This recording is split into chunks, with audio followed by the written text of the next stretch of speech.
Okay, this question is from Ravioli King 3. Your question is, does anyone get migraines for hours at a time after hitting the ball? And part of the question says, what are some things I could do to harden my head, right? Give yourself a stronger, right? Strengthen your skull. You want to start by, well, I'll include links. If you search Dmitry Klokov, Dmitr Dmitry Try space Klokov, right? Klokov, Klokov, Klokov warm up. Dmitry Klokov warm up. He does right. This is one of the best weightlifters of all time, and he has this routine where he's going. It's similar to a Mike Tyson neck warm up with some slight variations. But what he does is he's rolling, right? He rolls on his back, and he's doing he goes splits into back rolls, and he's kind of he inverts himself on his shoulder blades with his neck flush against the ground. And I noticed when I started doing his warm-up routine, I noticed that it strengthened my neck. And when you strengthen your neck, it actually acts as a shock absorber for your skull. So I think that's one way that you could take advantage of, right? Dmitry Klokov, Klokov warm-up. If you Google that, I could also refilm it and post a clip, so maybe I'll throw that up. You could also, what the frick was I gonna say? Bill Maeda, Maeda, on Instagram. This gentleman, he starts doing, I just came across him recently. He does, he takes a surgical towel or a kitchen towel, and, well, why don't I demonstrate since we're talking about it? So you could start by taking a light kettlebell. Right, I have a light kettlebell, and we're gonna just do some variations because I think, if you're incapacitated as a defender for a few days, that's gonna create some, right, if you're scared to hit the ball for fear of pain in your head, we wanna cure that ASAP. So this is something you could start to do every day with a very, very lightweight, right? You gotta be very careful. As much as I'm recommending this, you have to use your own intuition, and, right, if you start to feel some pain, right, this is for demonstration purposes only. This is for your own exploration, and this is because, right, I would rather you, I'm not saying this is the answer, but I'm gonna try and help because that's all I can do, right? That's all I can do is try. So I hope it helps make a difference. So, right, we have ourselves just a traditional, just a soft rope, and I'm gonna loop it through this. Kettlebell. How much do we have? 20-pound kettlebell. So this is one variation that I'll show you. Can you see that on the ground?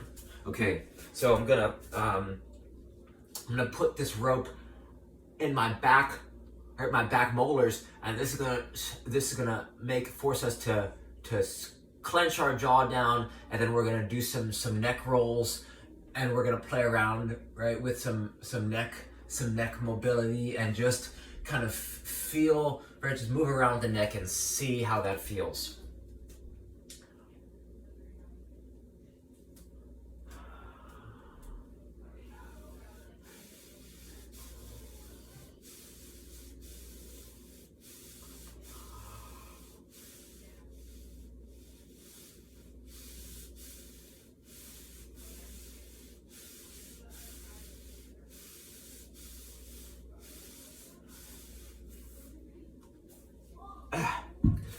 That's actually pretty painful on the on the lips. I think I should use a surgical towel next time. But right, if you use I guess you could rig this up in a different way to make it so it's not scraping against your lips. Let's see it. Let's try a different way, because that one that ideal. So here's another variation. I have just a kitchen towel, and we're gonna put this through our mouth, and we're gonna do some squats, right? This is Jawser size. I think Bill Maida puts it. So let's give it this variation a go and see how this feels.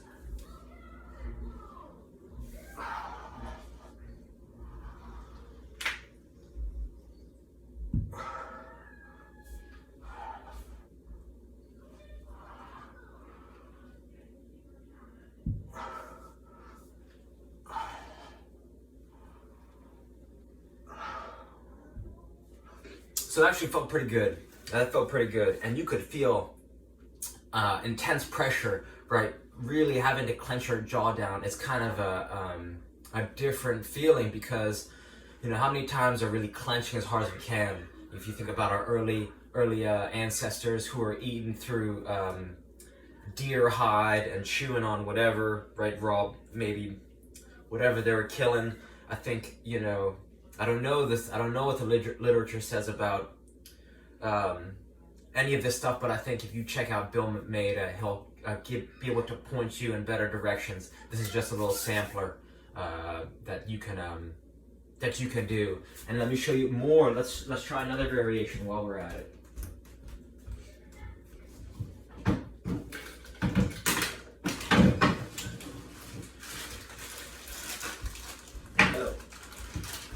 No.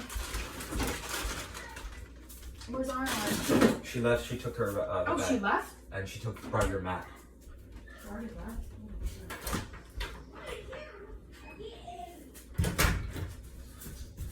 Okay, we have our band here, and we use the same surgical towel or kitchen towel, and then we're gonna grip this with our teeth, and then just play around with some movement, and then we can hit the opposite side too and play around with some movement. Right, so right here.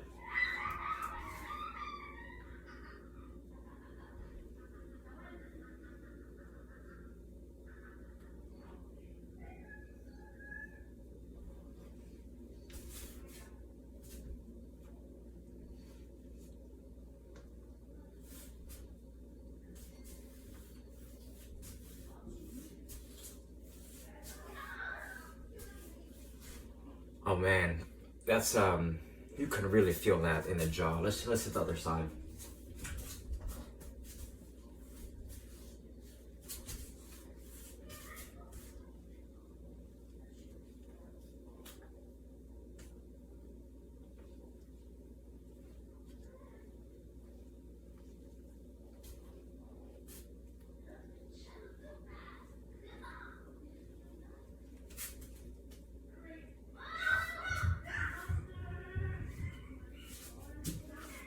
And that actually feels very good. That feels very good. I have a very light, right? This is an ultra light mini band or whatever. Very, right? I bought this from a five pack of loop bands, maybe less than $20 on Amazon. So that's a great, right? If you start doing some of these things every day, this is going to help you. This is going to help you be more confident and make it so that maybe you're not getting that much pain or no pain at all, right? That's what we're working towards. So we have Dmitry Klokov warm up. You got the Mike Tyson neck warm up. I was just thinking about that. We have banded rotations, right? Play around with some rotation in the neck. We have some Bill Maida squat, right? Jaw squats. So right, those are 4 things that you could try. Also, it's important that when you're heading the ball, I was told that you want to, if the ball is a nail, you want to be the hammer, right? So don't let the ball hit you. You kind of want to be the one attacking that ball, especially on corner kicks. My old coach, Doug Nevins, he would say, if you want the ball to go straight, right, you want to hit the ball down and the ball will go straight, because if you hit it forward, the ball will go up. So on corner kicks, he encouraged us to head the ball down for the ball to go straight, because if we head it straight, then the ball would go up. That's what he told us. So maybe that's helpful to you. The last thing I actually think might help a little bit is learning how to breathe. If you Google search Dr. Belisa, Belisa Vranich, Vranich, her TED Talk, How to Breathe, will teach you just a proper breathing technique right through in through the diaphragm, as opposed to vertical breathing in through the chest. I guess a whole bunch of literature about the benefits of breathing through the diaphragm, and I think this is important because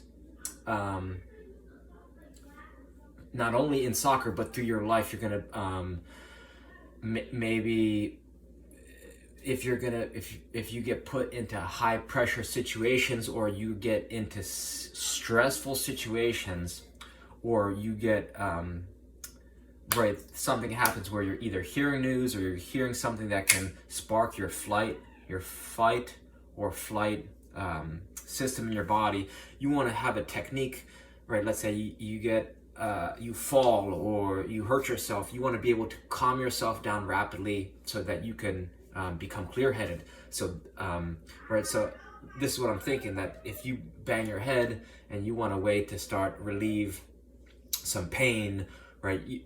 Breathe through the migraine. I think learning how to breathe properly will make it so that you can basically oxygenate your blood and relieve tension in your mind and in your body, right?